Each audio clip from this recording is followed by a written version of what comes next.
And welcome back to the Bulba Squad. Today I'm going to be doing a little bit of a different video. It's actually a service I'm going to start offering. I've seen a lot of new people coming into the hobby and realized that a lot of people either are asking for a lot of help when it comes to appraising their collection, like its value, or want someone to do it for them. So I decided, you know what?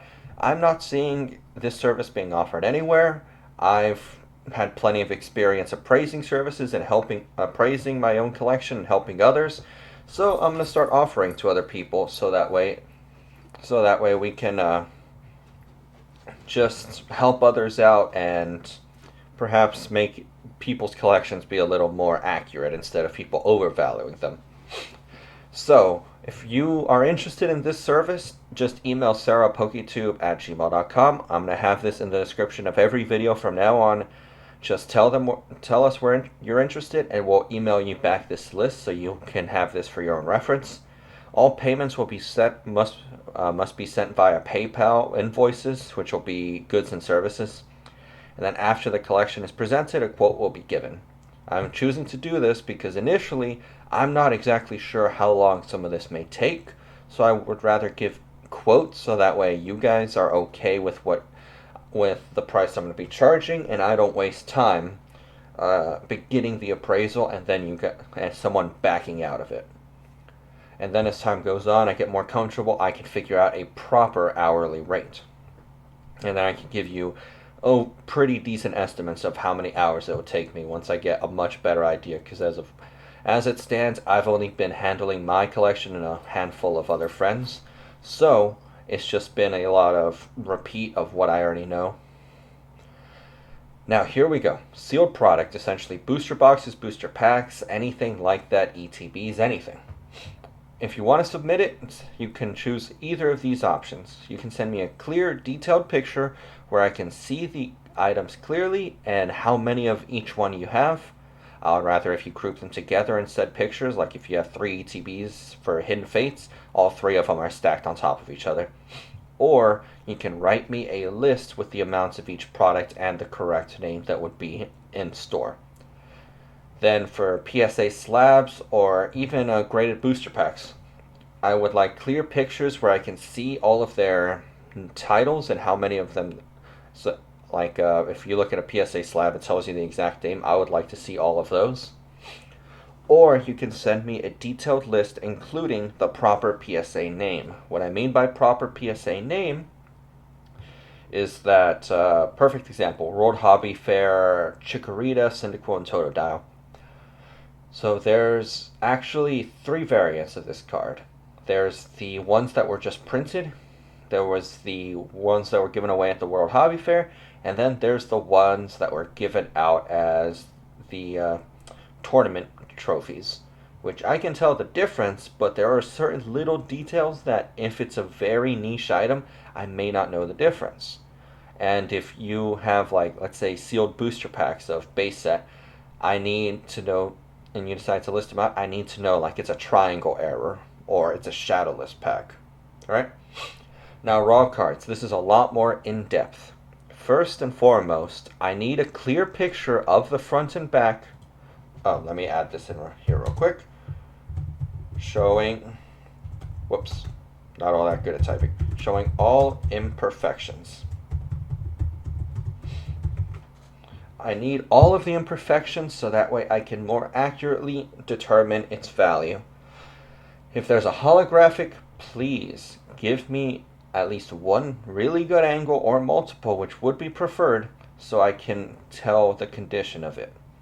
Now then, this only applies to base set. Any and all first edition, shadowless, and unlimited base set cards should be submitted. That entire set, every one of those cards has an identity, even down to the Rattata. So that's one of the things, just submit all of them. If after that, I would like all first edition from Team Rocket, Fossil, Jungle, and Base 2, but Base 2 I would honestly prefer only the original base set cards and holographics. I say that because there are some cards mixed into Base 2 that are not quite all that popular and not all that valuable. Now, if unlimited for these sets, submit only the hollows, non-hollow, and non-hollow variants of hollows. And starters should also be submitted. Anything after first gen, and for clarification, your first gen is base, jungle, fossil, base 2, and rocket. Those are your first gen. Anything after first generation, only the hollows, the non-hollow variants, starter evolutions, and the good pulls. Rainbow rares, secret rares, and full arts.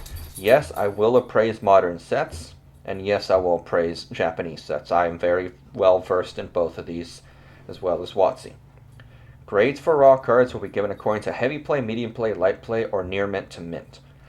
I will never give you a grade based off of mint or gem mint. There is no guarantee for either of those two grades, and if, let's say, I'm on the fence between medium play to heavy play, I will always lean towards the lower value, simply because I believe it's better to plan for the worst and hope for the best. So if you plan on a lower value of the card, and then you move forward with that lower value, then you'll plan better. And let's say you submit it for a grade and you're expecting a 5 and it comes back a 7, that's a lot nicer than if I were to tell you this card's going to be a 6 or a 7 and it comes back a 5. So I hope you guys understand that rationale. If a card is not valuable at the time due to condition or lack of PSA value, I will omit it from the list unless if requested otherwise. What I mean by this is, let's say we have a card, right? Like a base set unlimited Charmander. You submit it and it comes back a PSA 5. PSA 5s, oh my man, I think a 10 is running around about 300, 350. A 9 would be around 150, and then an 8 you start dropping below that. If you get to like a 5, it's just not worth it anymore. The grading cost, the turnaround time, the shipping, the eBay fees, the shipping materials, it just no longer is a viable item to grade at that particular moment. It may change later on, but at that moment, I deem it is not worth it. I will not appraise it. Simply because, one, it'll save me time, and two, because I don't spend as much time on it, it saves you guys money. If you want me to actually appraise it all, just request it. But keep in mind, because raw cards are very time intensive, if you choose to have me do the ones that are not very valuable, it will cause my service to increase in price. If cards are from a very niche market and we are unable to source it, that will also be omitted in a and we are unable to source it, it will be omitted. Sorry, this is terrible wording. It will be omitted. It will be omitted and placed in a list alongside the appraisal. What I mean by this is, let's say we're talking about very, very niche trophy cards, like stamped cards. Yes, I do know what they are. However, the issue is often that you just can't find them out there. There's a lot of really small cards that have 2, maybe 3 in the graded population, and those just aren't going to be out there. For that reason, I have this little section, and I will list them for you just so you know, alright, this is why I couldn't do these. Perhaps you can keep an eye out for them, or you could just ask me to look into it another time. Now then, keep in mind, raw cards are much more time intensive, so the quote may reflect that. Yes, like I said, this will take time.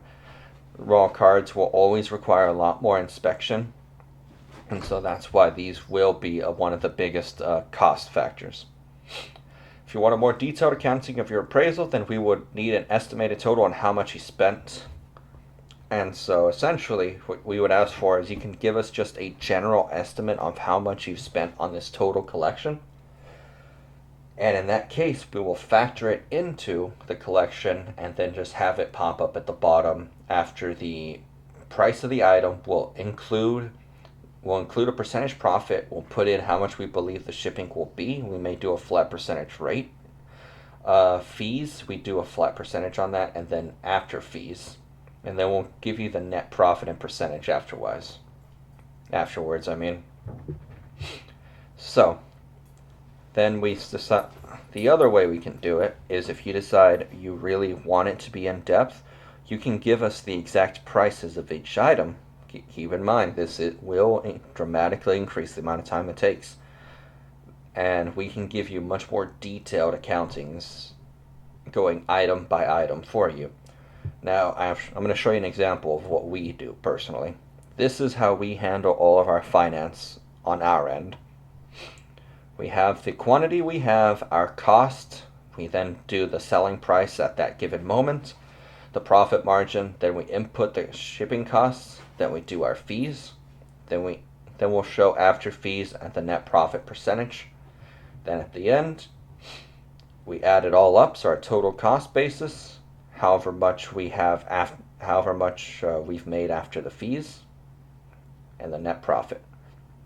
And then this is the net percentage profit. But that, in order to get it this detailed, you have to provide us with a lot of information. If you are unable to do that, that's fine. Just give us an estimate if you want that. Otherwise, we will just give you the items themselves. But whenever we are done with this, we will send you an Excel sheet that looks very similar to this, and you may keep that for your own records. Should you ever choose to be a repeating customer because you liked our service, we will not be storing any of these Excel sheets. We would rather not have these ourselves because it's just personal information. I would rather not have it. So immediately after you've confirmed that you have this, we will delete it from our system. So you will have to email us back the sheet, so that way we have somewhere to start off with. It'll also cut down on your own costs because it'll save us a little bit of time. And so yeah, this is essentially how it works. I do have to add in one big disclaimer. Simply because I'm appraising it, I'm also going to include a date somewhere on it as to what day it was accurate.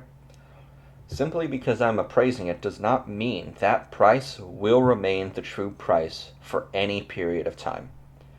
I say that because a perfect example, we decided to look at Evolutions. One day it was $130, and it was sitting at like 130, 140 for a long time. Then Logan Paul happened. Next day, that box was at 180. Next couple hours, it was at like 200. Another day happened, it was like 240, and just kept going up. We are in such a volatile market, I cannot make a guarantee these prices will be correct by the time I send it back to you. But just know they won't be correct as of the moment I start creating them.